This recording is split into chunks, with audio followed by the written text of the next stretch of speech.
with that as a start, tell us about Betterment.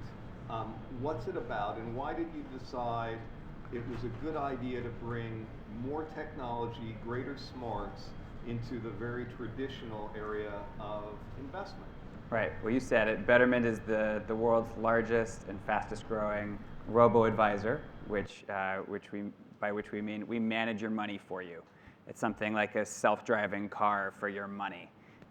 And we manage $4.5 billion for 160,000 customers today, which makes us actually just the largest and fastest growing investment advisor, full stop. So I got into this business because I was frustrated personally, and kind of in keeping with the theme of today about artificial intelligence, I found that most financial services weren't intelligent. I was giving my money to people or to websites, and it took a lot of effort on my part to make anything good happen. And generally, when people spend too much effort on their finances, bad things happen rather than really good things. Sometimes it's better just to let it go. And I thought there really ought to be a service that just does all the right things for you automatically and gets you to your goals more safely, more securely, more quickly than you could if you just did it on your own. And I couldn't believe that somebody else hadn't already done that. And I think it was a matter of timing and the place. And we launched back in May of 2010.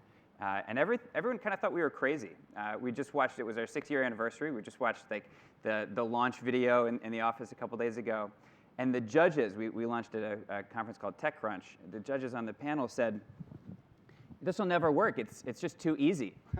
So like iTunes, right? Yeah, right. It was too simple. I should disclose, I'm on the board at Morgan Stanley. I chair the technology committee of that board. We have 17,000 old line brokers, but I'm quite open to the idea that you can and should disrupt the industry. Why should someone with their money trust an algorithm more than their 3-martini broker? Right. I guess you said it yourself. We were chatting last night at dinner about some of the amazing stuff that's going on in surgeries where robots can do that better. And I think a lot of people imagine there's a day when the car might get you there safer than if you drove yourself, right? Like it's not too hard to predict that.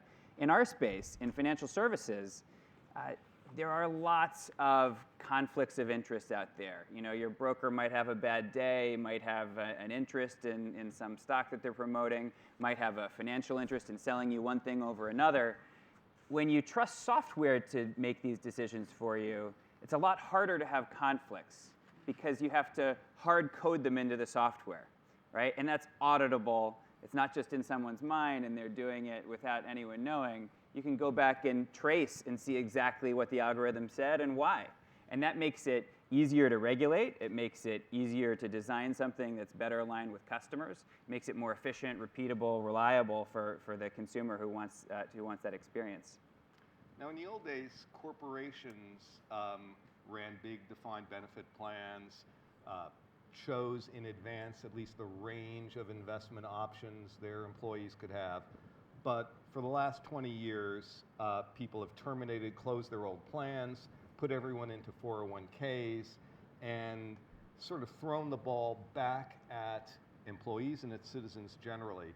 So tell me about the way in which you can help the average individual who's not financially sophisticated, who doesn't have a Series 7 or whatever. How do you go about in an environment where interest rates are also really low, so the simple investment routes that might have existed before aren't there? I sign up for Betterment. Let's say I'm nearing retirement, although I don't think I'll do that for a while. What do I do? How do you recommend stuff?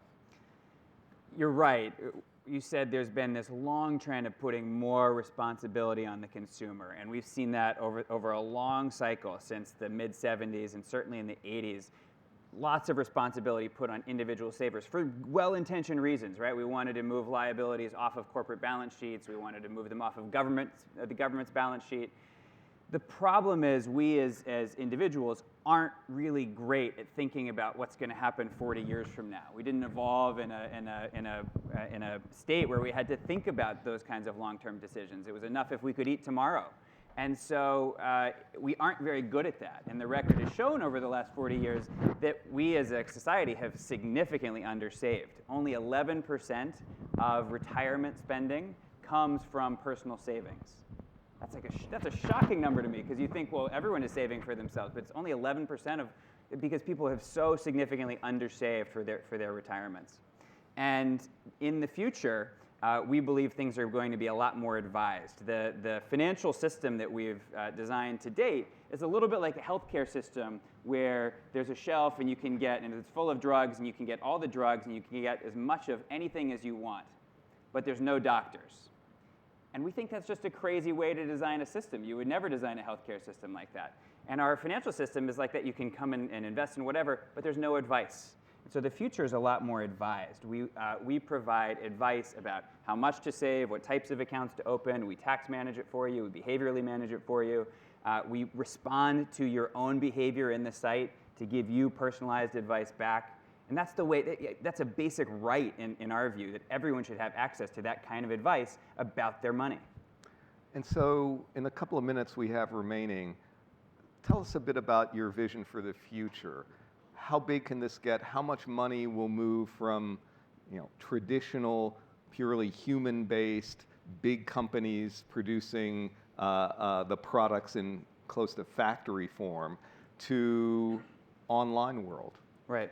So the first thing I'll say is it's not about humans versus robots. It's never been that kind of a competition in any industry, and certainly not in this one. Some financial advisors do worry, am I being replaced by the technology? And we say absolutely not. You're going to be able to serve more customers than you ever have been before, and you'll be able to serve them better because you'll be able to have a more reliable process. You'll be able to spend more time understanding their needs. We provide a technology that, yes, we have a direct-to-consumer offering that's extremely efficient if you don't need the hand-holding of an advisor, but we also have an advisor offering that partners with advisors.